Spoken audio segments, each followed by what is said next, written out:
What's happening, gang? You were back live in the Secret Stash, hanging out with our man Chris Brown and Jen Root. Good morning, San Diego. Del Mar Lifestyle. Chris Brown, of course, we got him in studio from the KaaBoo Festival going up in Del Mar September 17th to the 20th, right? Yep, September 17th is the VIP night. September 18th through the 20th are the core days, Friday, Saturday, Sunday. Booyah Shalaka. I need like a Funkmaster Flex explosion right there. That needs to be one of the buttons for the keyboard, Engineer Steve.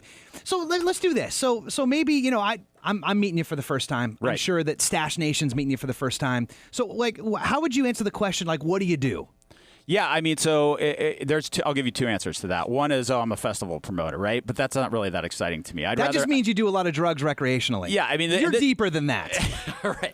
I'd like to tell you, I like to say, I make people smile. I make people live in the moment, right? That to me is there's nothing more satisfying than standing on a stage and looking out at people and watching them, react to a band, seeing them laugh, seeing them see something they've never, discovering something new, taking a bite of something really tasty from a restaurant out here where they go, wow, I'm going there. That's what, that's to me what I do.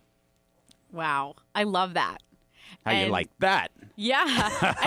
And I think it's a movement too, Right. The more people experience that, then they can start living in the moment, living joyfully, and, passing the feel-good baton on to their friends. And, right. Then we're all, come on, get happy. And how about the fact that it's not in the middle of the desert at 120 degrees? I got nothing against the Burning Gang or, or what's the other one?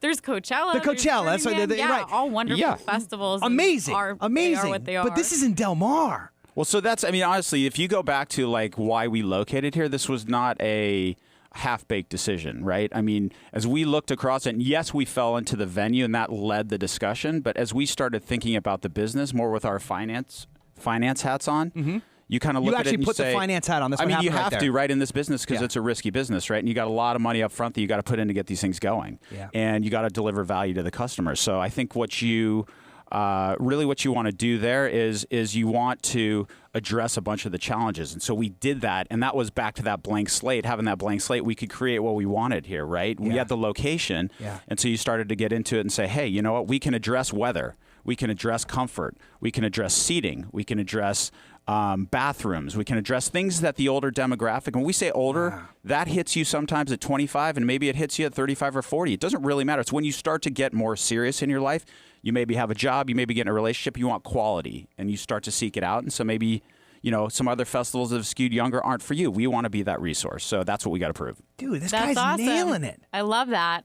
So let's talk about the comfort piece, because that's something that I was just blown away by seeing that KaaBoo was doing to just accommodate everybody from it's like a luxury festival, I feel like. So tell us about the comfort and what you guys are doing and there. also the multi-generational thing, which I think is part and parcel. Yeah. Sure. And I hesitate sometimes on the luxury piece, to be honest with you, because I think it's a bit, you don't want to be highbrow, right? We're accessible to everybody. And we try to, as best we can, based on our budget, provide value to the customer through our ticket price. Now, you have to spend a lot of money to get these bands. You have to spend a lot of money to bring in all these partners and to put this thing on. So we price the ticket as best we can to provide, instead of luxury, I'd say it's more of a higher quality, hopefully more comfortable experience than you may be able to get elsewhere. And if that's for you, which hopefully it is for a lot of people here, then we can provide it. That's our goal.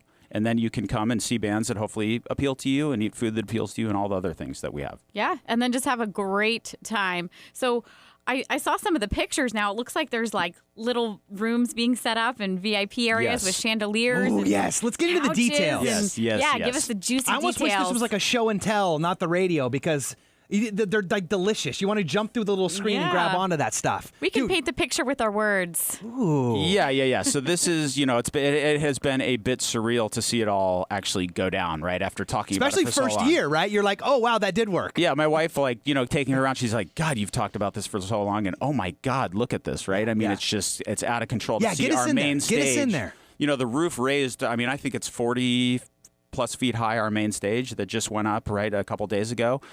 We've got corporate cabanas that have hanging chandeliers and couches and furniture that are being brought in. We have wood platforms being built, the beach being dumped, a pool. We actually have a real swimming pool that you can swim in around our Basque installation where you can get corporate cabanas by the hour and you can hang out. Not corporate cabana. We have corporate cabanas on the runway, and then around Basque, which is our pool, we have cabanas that you can rent by the day and hang out and take a dip, and there's showers to shower off. So yeah, there's all sorts of different things we're trying to enhance the experience.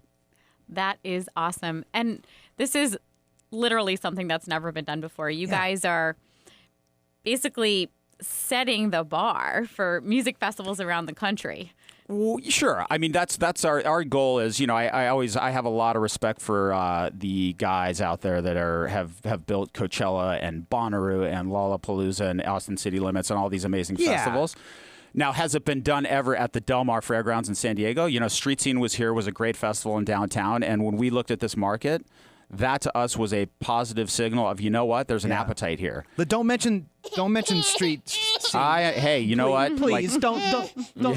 I know that's hopefully the void that we can fill is, hey, you know what? There's a festival here in San Diego, and we want to be that resource. There's a festival here in San Diego, and it's kind of almost like Vegas got like teletransported over to Del Mar Fairgrounds, right? To a certain degree, yeah. It's not. I would say Vegas obviously is over the top. I'd say this is very tastefully done. I like it. It looks just that picture you painted about like the chandeliers and the pool and stuff. I mean, that dude, come on, right. No, I mean, it's about as good as a mashup, as a dub mash you can get. Right. Oh no, it's certainly there's some great nice attention to detail on a lot of the different aspects of it. That's for sure. Yeah. So what else? Yeah. Well, I love that you're taking care of us locally here too. Yeah. So you have local craft beers. You're partnering with local hotels. Right. You have local chefs and local restaurants that are here. So tell us a little bit about the local community that you're bringing in to be a part of this festival together. Sure. Yeah, so I mean, we, not only with the bands, right? We have a number of local bands, but when you get into the culinary side, I mean, anything I think, if you're building an experience, anything that's going to be meaningful to people has to start with local, right? You've got to have the community involved in different ways, right? And you have, fortunately in San Diego, you have a lot of great food, a lot of great beer, craft beer. Well, let's be honest. You don't have to. You're being wise to. Well, I think if you are going to start to be a community, I mean, let's be honest, right? I think it's a brilliant move. Is what I'm trying to say. The majority of the customers are going to be predominantly local, right, from SoCal. Yep. So I think that makes perfect sense to match that up. Now, as we grow nationally, would that change? Who knows? I think you have to feel it out, but I think you're always going to have a very large local component in kind of every facet of it. Excellent. So now you had just mentioned something very interesting. You said growing nationally.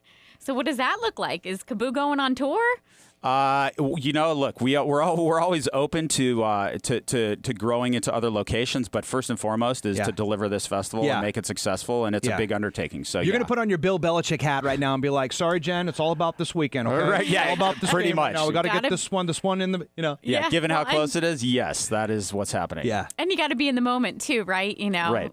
We were talking about it earlier to not put the cart before the horse, because KaaBoo is coming back next year, right? Yes, of course. I mean, we have a nice relationship with the fairgrounds. We look forward to a bunch of years doing this festival, and it will evolve, and KaaBoo will continue to hopefully grow and be the festival of choice in this market, and hopefully we target that demographic that we're really trying to unlock, which is 25 to could be 60. Who knows. So what I'm hearing you say so far, Jen, so correct me if I'm wrong, check my thinking on this, is that basically this is going to be like an all-encompassing weekend. It's going to be like an escape from our local reality. Yes. Right? That's number one. Number two, obviously, the live music element is going to be off the chain. Right. How many bands did you say? 80? Yeah, 80-plus bands, 100-plus performances. Off. And then all kinds of like open art and comedy and then the local food and all that stuff. Yes. And then the third part, which I think is the killer app to this, which is that it's about community and it's about the unexpected. 100%. Did I leave anything out?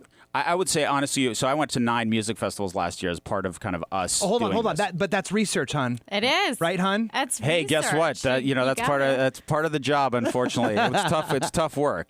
Someone's got to do it. Yeah, especially for somebody like me who just craves this stuff. But it did wear me out, I will say. I think my favorite part of festivals is you will not believe, and I think the best part that you walk away with some of the most profound memories are people doing the funniest things that you never expect. And some of those I could mention on air and some of those I can't, but it is people always amaze me with what they think up. And so the community comes together. You're meeting people you maybe didn't know lived down the street from you, right? Or you're seeing things that somebody decided to do and they spent weeks preparing and they brought something that you're like, wow, somebody actually thought of that. So those moments to me are, truly, again, back to the magic of these things. Like when you look at people smiling in the audience, this is another element of the community part is awesome. When you see your neighbor, that moment when you see your neighbor in a Speedo and you're like, oh, that's you, Bob? Exactly. Good. Love Speedos. Good. So what's gonna be the thing that I didn't list? Like what's you mentioned it as the magic, and I almost love that frame. I'd almost like to keep it pure inside that little container. But like, let's say I'm going to this for the first time. Obviously, everyone's going for the first time. But like, I don't know what to expect. Right. What are you almost guaranteeing that I'm gonna leave with? You will leave happier at the end of it than when you came there. Guaranteed. I mean, it is so good. Guaranteed happiness. Yeah. I love guaranteed happiness. Jen's going. Your smile should be bigger when you leave there. I'm smiling just thinking about it. Yes. It's going to be a great festival, and just looking at some of the pictures that you shared, it looks like it's all coming together so wonderfully. Yep. Even lots though going on over there right now. Wait. So is he? Are you posting these pictures like on social media? Oh yeah, we have some going up. I've been posting them on my personal. We've been posting them on the KaaBoo one. So yeah, we will have those more of those flowing for sure. And that's on Facebook. Yeah, where can our listeners check these out? Facebook. We've got it off. You go to KaaBooDelmar.com and then you click on the different social media icons. We've got a bunch of pictures. My man, Chris wonderful. Brown, co-founder, KaaBoo. Not that Chris Brown, by the way. Not that Chris Brown. This is radio, so you do have to be clear about that. By the way, Stash Nation, Real Talk Radio, we're streaming this whole conversation live right now. So if you have any questions for Chris Brown, what are we going to call you? The real Chris Brown? I don't think it would be the real Chris Brown. Oh, that's a good one. I've had so many nicknames with the last name Brown. Again, some that you can say, some and you that can't you say Chris Brown number 2. That's not. I don't know if that works. That's not going to work either. I'll tell you what. Why don't we do this? Why don't you go to KaaBoo? That's 2 A's, 2 O's, Delmar.com, and you can follow them on any of the social media outlets they got going on. Channels. Check out some of the photos that they got putting up on there. The festival's coming together right now. There's already some excitement brewing. So why don't we do this, Chris? Coming up. Why don't we get, first of all, this is ESPN Radio, right? So there's sports, right? We got to get everybody all caught up. We'll do a little CBS sports commentary. And then on the other side of this break, we're going to get a little bit deeper about the actual things going on. Like, we've kind of 30,000 foot of this a little bit. Mm-hmm. So, like, when you're inside that space, you're experiencing exactly what are you going to be getting into. Right back with Chris Brown hanging out after this.